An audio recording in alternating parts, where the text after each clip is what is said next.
Hello বন্ধুরা, আমি অঙ্কিতা। আর এখন তোমাদের সাথে যে রেসিপিটা শেয়ার করবো সেটা হচ্ছে একটা নিরামিষ চাল কুমড়ো রেসিপি।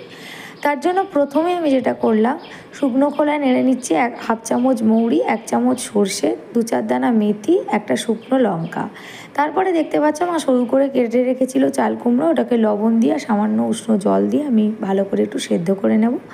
তারপরে যেটা করব সেটা হচ্ছে ওই যে শুকনো খোলায় নেড়ে রেখেছিলাম ওর মধ্যে কাঁচা লঙ্কা, 1 চামচ পোস্ত, একটু লবণ, তারপরে দিয়ে দেবো 2 চামচ মতো নারকেল কোড়ানো, আর 1 চামচ মতো বড় চামচের টক দই, আর একটু চিনি দিয়ে ভালোভাবে পেস্ট বানিয়ে রাখবো।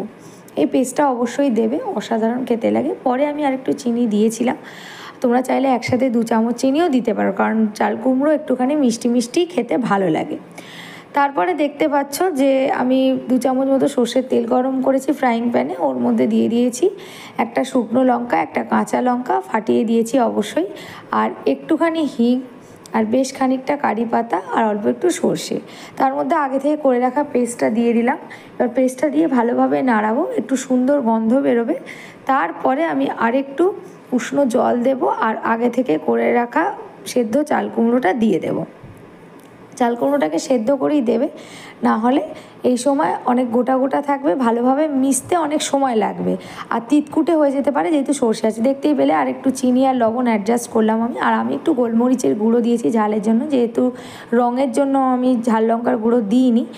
আর এইভাবে বানিয়ে দেখো, অসাধারণ খেতে হয়, আর আমাকে